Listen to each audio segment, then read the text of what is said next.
Church was blessed this morning to be, we walked into a clean church because behind the scenes somebody exercised their giftedness and cleaned our church. And then we came to church this morning and we have been blessed because somebody exercised their giftedness and sharing with us that beautiful music. Amen? Y'all just keep working on those songs and get until you get them right and then practice them again on this couple. Good night, what beautiful music. Can I just say to you that in my last 36 hours or so, I feel like I've kind of been on edge a little bit. Ready to snap. Waiting for somebody to cross me up.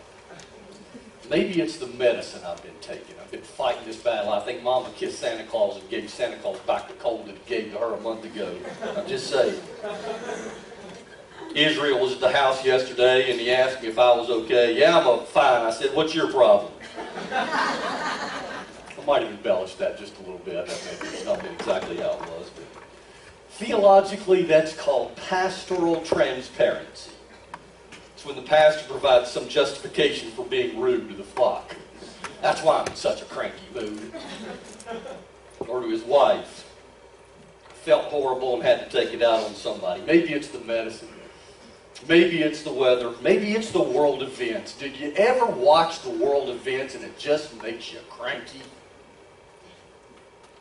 But you know, for me, it's kind of gotten me ready for today's message, for this 10-round battle, this 10-round championship boxing match that we're about to start today in Exodus chapter 7. We've been talking about it for weeks now.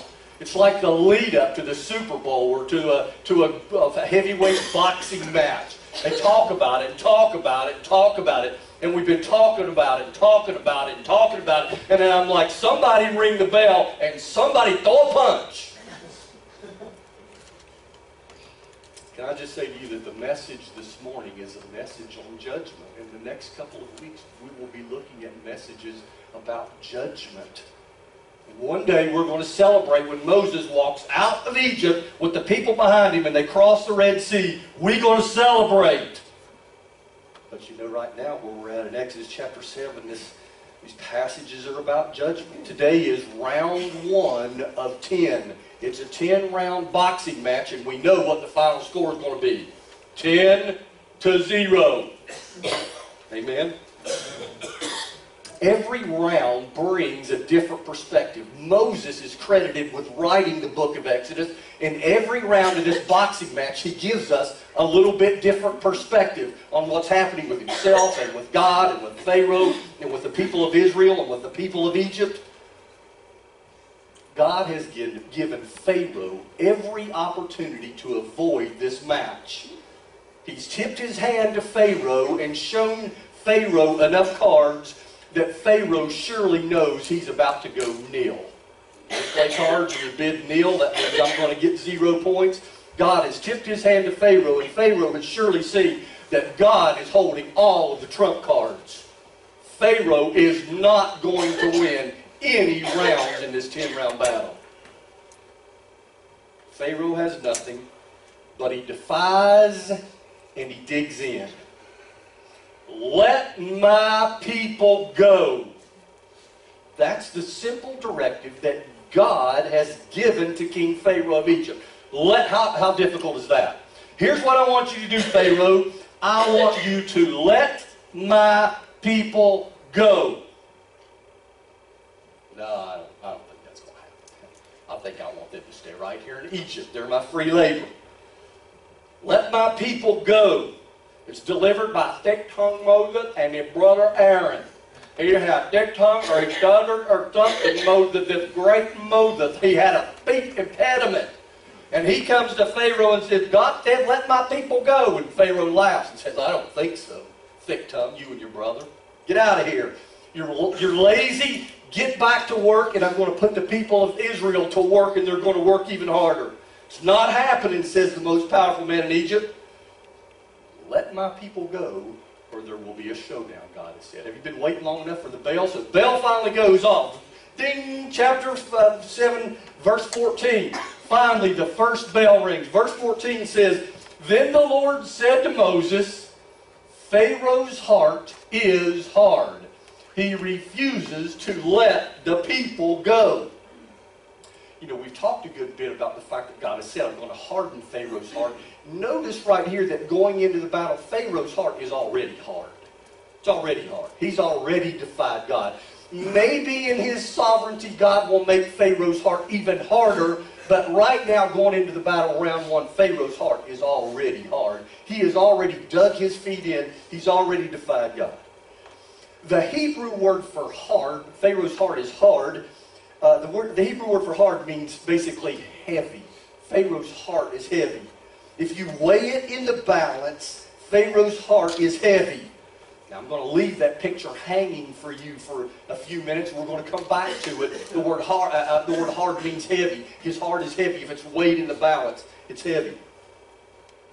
Pharaoh's heart was hard against thick-tongued Moses and his sidekick brother. You guys are foreigners. What do you think you're doing coming up in here and telling me what to do? I don't think so. Get out of here.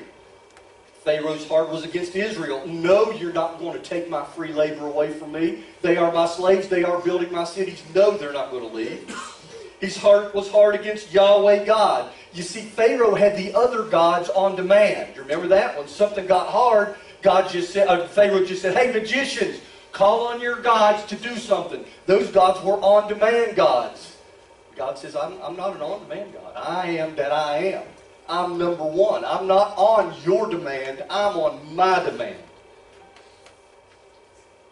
Still in verse 14, he refuses to let the people go. What was God's objective in this 10-round bout that's about to happen? The protection and blessing and freedom of His people. That's it. God wasn't trying to bring judgment on Pharaoh or on Egypt. All God wanted was for His people to be freed and let go. Somebody could whisper, amen. Because you know what God's objective and desire is today for His people?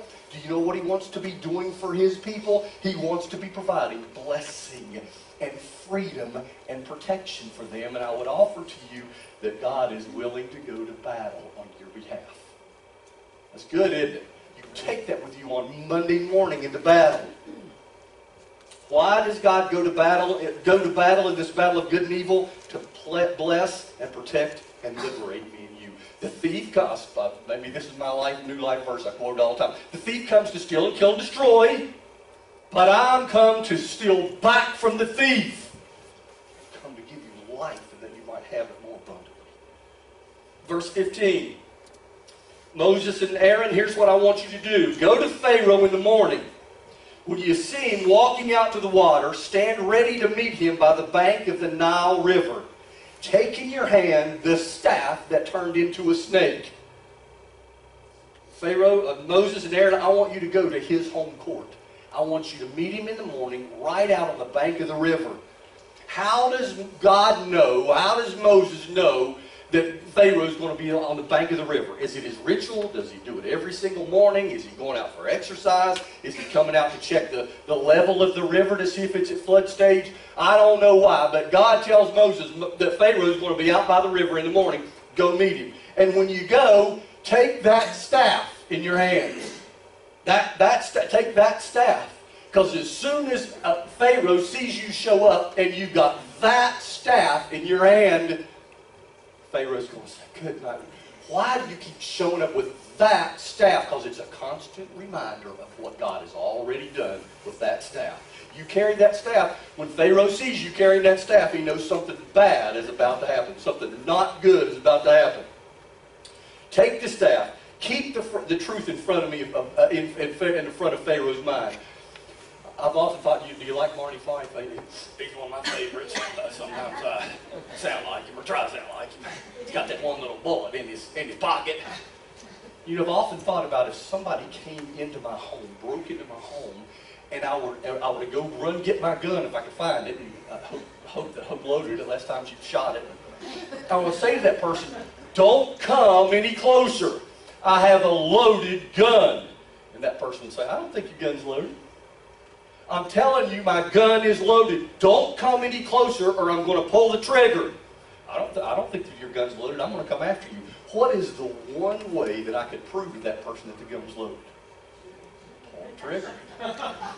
You know what? You know what God wants Clayton to do? God wants Clayton to simply carry the truth. Just keep carrying the truth. Gently and lovingly and humbly get in the face of somebody and just keep showing them the staff.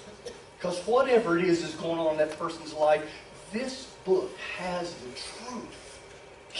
Just keep sharing and carrying the truth. So when Pharaoh walks out by the Nile, walks a mile out by the Nile, and sees Moses carrying that staff, he's thinking, doggone it, he's showing up with that staff again. That's a reminder to me of what God has already done. Verse 16, here's the truth for the day. Moses and Aaron, here's what I want you to tell him. I want you to tell him that Yahweh, the God of the Hebrews, by the way, Yahweh is God's name. It's not Fred, it's not Eddie, it's not Bob. God's name is Yahweh. Yahweh! Have you ever heard anybody else's name Yahweh? It's because God is it. I am Yahweh. Tell them that Yahweh, the God of the Hebrews, has sent me to tell you, here's the directive again, let my people go, so that they can worship me in the wilderness. But so far you have not listened. It's a different day. It's the same story. It's the same message. Look at verses 17 and 18. Here's how you will know. This is what Yahweh says. Here's how you will know that I'm Yahweh. Watch. Just watch. I will strike the water in the Nile with a staff in my hand, and it will turn to blood. The fish in the Nile will die. The river will stink, and the Egyptians will be unable to drink from it. That's round one. That's what's coming at you, Pharaoh. If you don't let my people go right now, that's what's coming at you. If you choose to continue to disobey me, here's how you will know. Just stand there and watch. Just stand there and watch the judgment happen in your life, Pharaoh. Here's the question. What is the specific purpose of this otherwise unexplainable natural disaster? Do you ever wonder that question? Do you ever get that question when you're talking to people about God? Why did God bring that natural disaster? Why does God allow that stuff to happen? Why does God cause all that stuff to happen? Here's an answer for you. So that man would know that God is Yahweh God, and He's in charge of the world. It wasn't necessarily to bring judgment on the Egyptians. He just said, watch, I will strike, and you will know. What? Can I just go off subject just for a minute and ask the question, why do those things happen in our world? Why do those seemingly unexplainable disasters happen in our world? May I just say to you that it's God trying to get our attention. He's not necessarily trying to judge. He's not trying to kill. He wasn't trying to kill here. He was just saying, you watch, I will strike, and you will know. You will know that I'm here. You will know that I'm in charge of the weather. You will know that I'm in charge of the Nile. You will know that I'm in charge of the world. Just watch, and you will know. Why do these things happen? So that man would know that God is in charge. People might say today, well, if that's the kind of God He is, I don't want any part of Him. You ever heard that? That's the kind of God He is. Judgmental, brings judgment. I don't want any part of Him. I would say to that person, my dear friend, He's trying to get your attention. He's trying to get my attention. He's trying to wake me up and let me know that there is a God who is bigger than me, and He's bigger than your gods, Pharaoh. I will strike so that you will know. Can I just give you this little sideline? To this point, God had richly blessed Pharaoh. He was the king of Egypt. He was living in the best possible circumstances in all of the world. God had blessed Pharaoh, but that didn't get his attention at all. Why does God sometimes have to strike in order to get our attention? Sometimes it's because when He blesses folks, they just tend to take Him for granted. If you couldn't see me in the blessing, maybe you'll see me if I strike. The word Nile is mentioned 8 times in these verses 14 through 25. Remember that the Nile is what started this whole thing. You remember that? That's because Pharaoh was throwing these Hebrew babies into the Nile. Now in round one, the Nile is about to turn to blood, and it is a stench to Pharaoh. I imagine that every Hebrew mom and dad who ever lost a baby watched the Pharaohs toss their baby into the Nile. You remember that in Exodus chapter 1 and 2. Every mom and dad who lost a baby in the Nile at the hand of Pharaoh felt that sense of justice. I've said it before, gently and sensitively and humbly and carefully. Can I just say to you that God won't allow your suffering to go unredeemed? He'll find a way to make that right, because that's what God does. He's pulling for you. He's wanting to bless you, and He's wanting to snatch us from the enemy. God won't allow your suffering to go unredeemed, unjustified, undone, unfinished. Verse 19, so the Lord said to Moses, tell Aaron, take that staff, stretch your hand out over the waters of Egypt, over the canals, over the rivers, canals, ponds, and all the water reservoirs, and they will become blood. There will be blood throughout the land of Egypt, even in wood and stone containers. For people that have already gone out and drawn water for the next week, or drawn water ahead of time that they've gotten water pots, that's going to turn to blood as well. So repeat, this time the scope was expanded beyond just the Nile River to include other rivers and canals and ponds and all the water sources. I will strike so that you will know. I will strike your water source at the very heart of what you need to live. I'll strike at that. And so in verse 20, Moses and Aaron execute these sobering instructions of cutting off the water source of their country.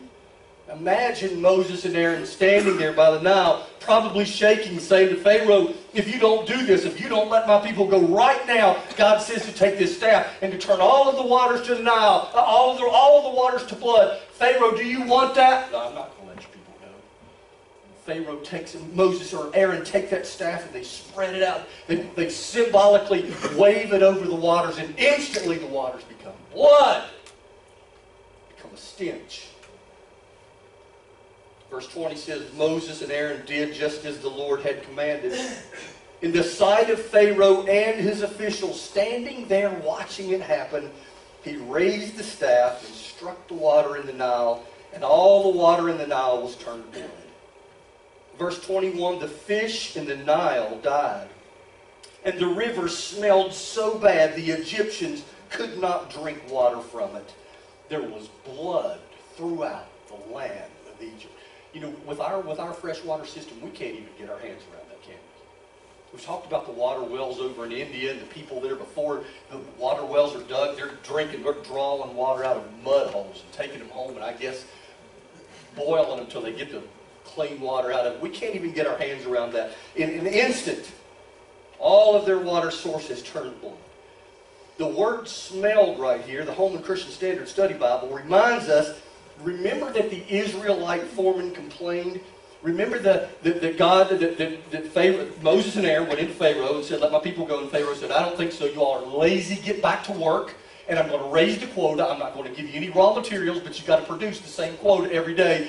The people couldn't do it. They beat the foreman. The foreman came into Pharaoh and said, Pharaoh, why are you doing this to us? We're trying and you've cut off all of our raw materials. And Pharaoh says, I don't think so. You're just being lazy. Get out there and work. And the Israelite foremen leave, and they walk out the door, and who's there as soon as they walk out the gate but Moses and Aaron? And the Israelite foremen look at Moses and Aaron and say to them, you've made us reek. You've made us stink in the sight of Pharaoh, and he's driven us out. We stink in their sight. You know what? You kind of miss this. There's this play on words right here. In the Hebrew, it's the same word, stink. The river stunk so bad that the Egyptians could not drink water out of it. That same reeking that the Israelite foremen felt like they were in front of Pharaoh, the exact same thing is is how the Nile River now stunk before the people.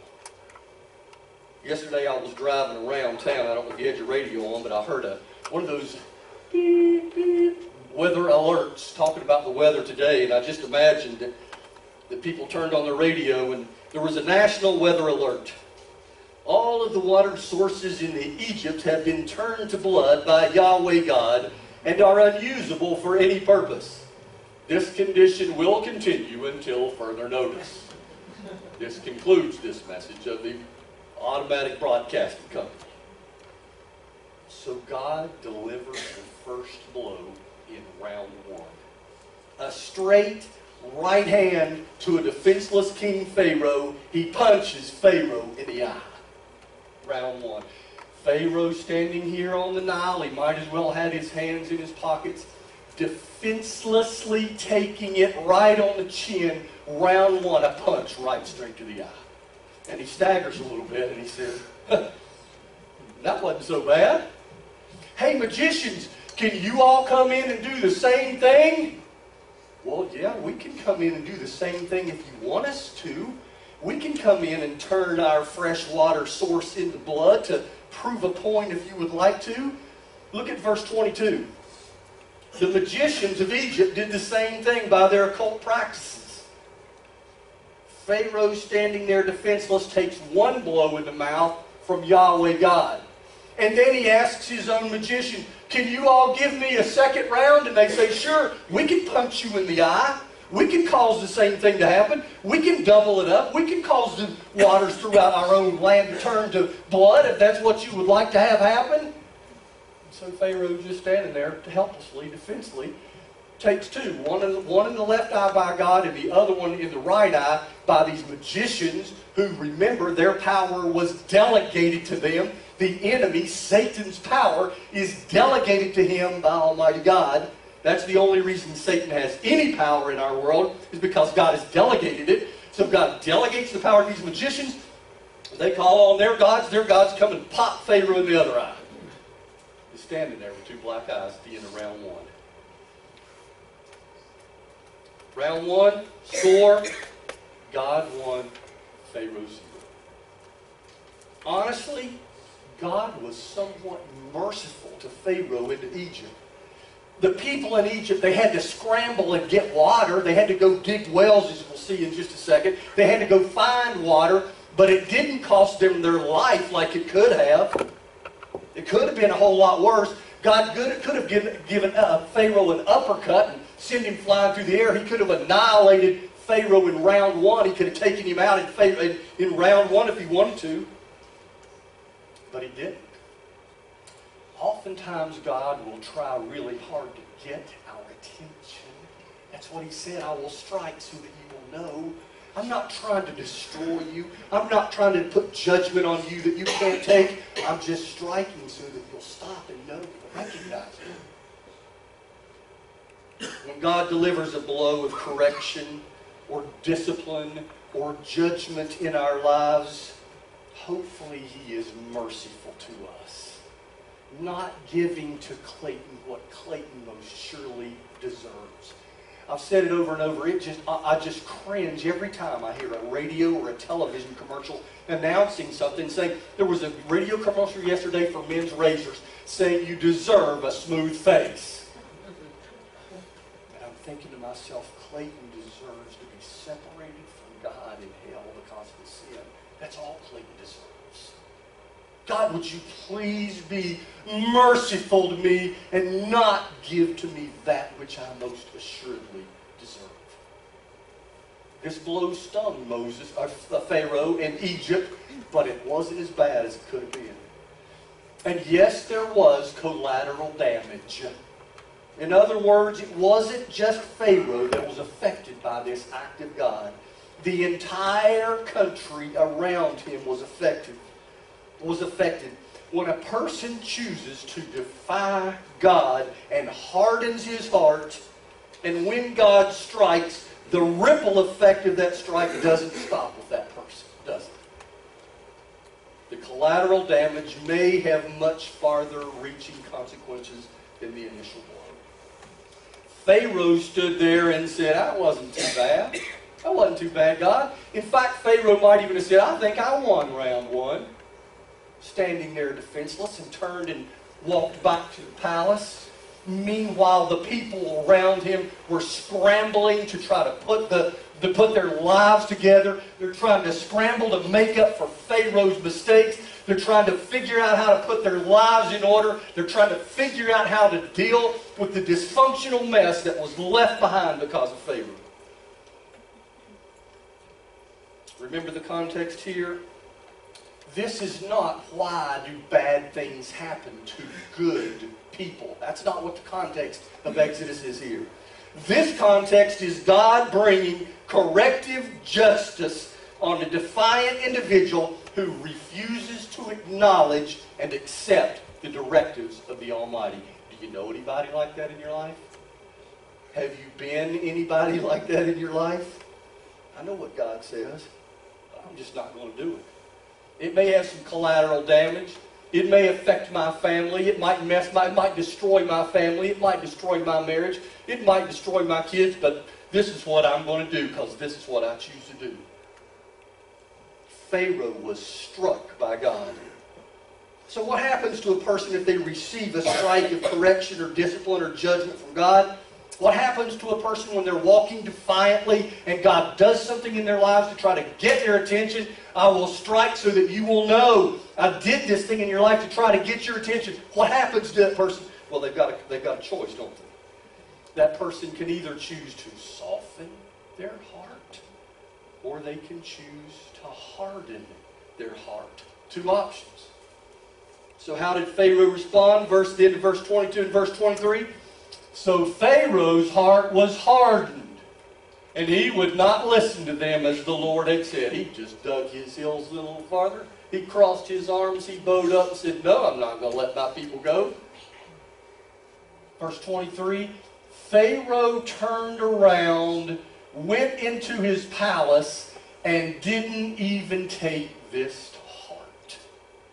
Amazing. He just got punched in the face, helplessly, defenselessly, by Almighty God and then by the magicians. And he said, that wasn't so bad. In fact, I think I won round one.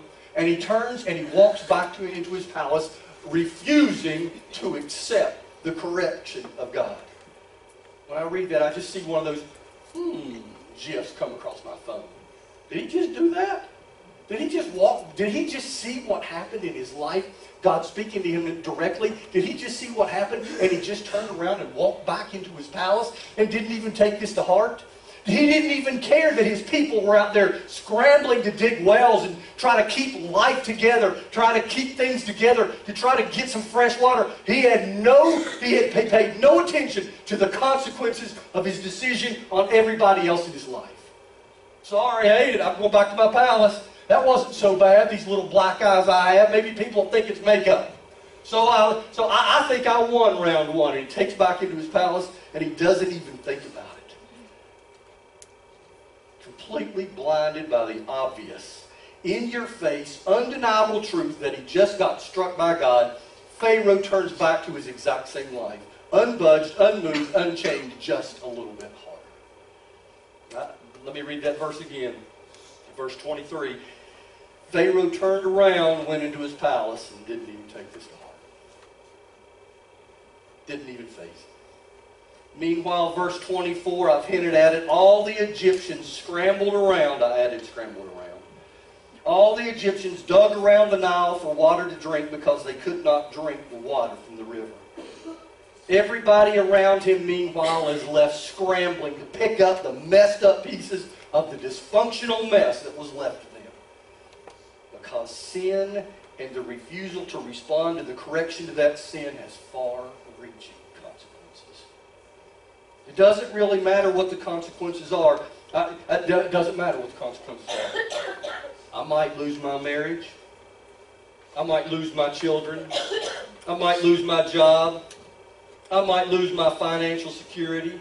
If other people have to come behind me and pick up the pieces I hated, I'm going back to my palace. Have you ever known somebody that lives and has been at that place of defiance? I wonder if Pharaoh was humming the words to that old Southern gospel song as he walked back to his palace. Sin will take you farther than you want to go. It will keep you longer than you want to stay. And it will cost you a whole lot more than you ever intended to pay. He walks out, verse 25, he basically says, see you guys next week. He must have shouted at them. 7 days passed after the Lord struck the Nile. I imagine that Pharaoh went back into his palace and said, hey, somebody better get me some fresh water. I'm thirsty. I've been out there talking to Moses. Somebody better get me some fresh water. I need some fresh water because I'm thirsty right here. And everybody else is scrambling.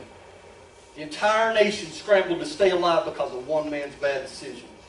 And he nonchalantly walks back into his palace and demands probably for some fresh water. Pharaoh's saying, that wasn't too bad. We can recover from this inconvenience. Can I just share with you that King Solomon was all over this. This picture of a man who finds himself being corrected. Have you ever been that person, or have you ever known that person who God was trying to correct? The picture of a man having a choice about how he responds to truth and to correction and judgment and discipline. I've got these verses out of Proverbs. They were really easy to find. You just go search for correction in Solomon, in Proverbs. Proverbs 10:17. The one who follows instruction is on the path to life. Jesus said, I've come to give you life and to give it to you more abundantly. The one who follows instruction is on this path. Notice the transition but there, the contrast. But the one who rejects correction goes astray. Have you watched it happen? Proverbs 12:1. Whoever loves discipline loves knowledge. But, and this is the Holman Christian Standard translation of it, the one who hates correction is stupid. The King James says brutish. If you like the King James better, the one who defies correction is brutish. The Holman Christian Standard just puts it right here in our language. Whoever hates correction is stupid. Can I say to you that there's oftentimes in my marriage, that I find myself getting corrected? Spouses, have you ever been there? Have you ever been corrected by your spouse? And you know what I often want to do when my spouse corrects me? I don't think so. You need to go stir the gravy. I can handle this. The one who hates correction is stupid. What are you saying to me, guys? What are you saying to me? Are you saying that because you love me? Is that where those words of correction are coming from? If you're saying those words of correction to me because you love me, I probably ought to pay heed to it. Probably ought to listen to see what's in there. Proverbs 15:10. Discipline is harsh for the one who leaves the path. You know what? There's a straight and narrow that God has called me to. There's a plan and a purpose. He's told me exactly what He wants me to do. If I decide to go off and wander on my own path, do we get to the next one? That's this 15:10. Discipline is harsh for the one who leaves the path. The one who hates Christ will die. I may not have had that one on there. Let me read it to you again. Discipline is harsh for the one who leaves the path, but the one who hates correction will die. Don't you want to just sometimes grab people and shake them and say, look what you're doing. Look at the path that you're going down. This is not a path toward life. The next passage is classic in Proverbs. Solomon is personifying wisdom. In other words, wisdom is taking on a human personification, a human person, and it happens to be a lady. Because Solomon, when he talks about wisdom, he talks about she does this and she does this and she does this. I call her Old Lady Wisdom. Proverbs chapter 1, verse 24. This is wisdom. This is Old Lady Wisdom saying, since I called out and you refused, I extended my hand to help you get back in path, and no one paid attention. Since you neglected all of the counsel that I was giving to you and did not accept my correction. Can I pause there? Old Lady Wisdom is saying, I told you so and you wouldn't listen. How does Old Lady Wisdom respond when we go down the path and Old Lady Wisdom tries to correct us and bring us back in line? What does Old Lady Wisdom do when we come to the end of ourselves? She says, verse 26, I, in turn, will laugh at your calamity. I told you so, and you wouldn't listen. I will laugh at your calamity. I will mock when terror strikes you. When terror strikes you like a storm and your calamity comes like a whirlwind. When trouble and stress overcome you. Then, verse 28, then they will call out to me that they're at the end of themselves and they've messed it up and they've made a total wreck of their lives. I laugh and say, I told you so. Then they will call me, but I won't answer. Well, they will search for me, but they won't find me. Because they hated knowledge and didn't choose to fear the Lord. Verse 30. Because they hated knowledge and didn't choose to fear the Lord, they weren't interested in my counsel, they rejected my correction, they will now have to eat the fruit of their way, and they will have to be glutted with their own schemes. Old Lady Wisdom. God is a merciful God, and He will continue to reach out to us in mercy and forgiveness and acceptance. But Old Lady Wisdom, you can choose to listen to her or you can choose to ignore her. But our consequences are our consequences. Clayton, ease up, big dog. I feel like I'm being preached at. What I'm doing isn't all that bad. Let me just give you this next verse. Proverbs 16:2 says that all a person's ways seem pure to him, but motives are weighed by the Lord.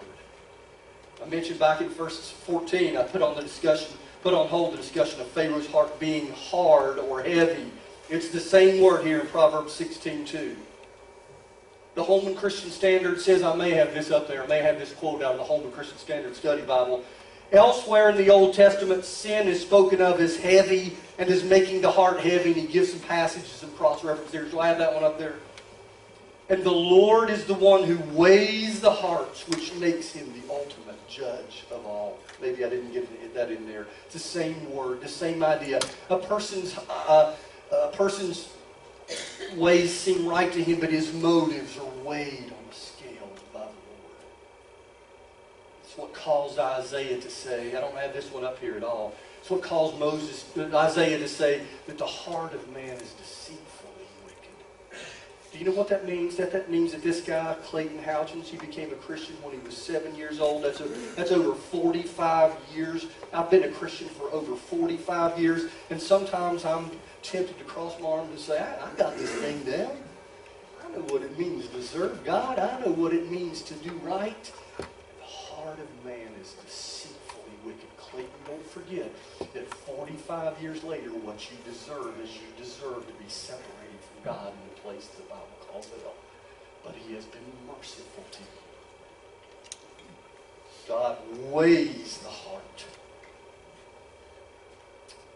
So round one is over in 2 punches. God 1, Pharaoh 0. All Pharaoh would have had to have done at any point was to just stop and turn and align his thinking with God's thinking. Align his heart with God's heart. Align his plans with God's plans. I told you this is a message on judgment. We've got a couple more chapters on judgment when we go through rounds 2 through 10. Maybe today the message doesn't have anything, this passage doesn't have anything to do with you directly.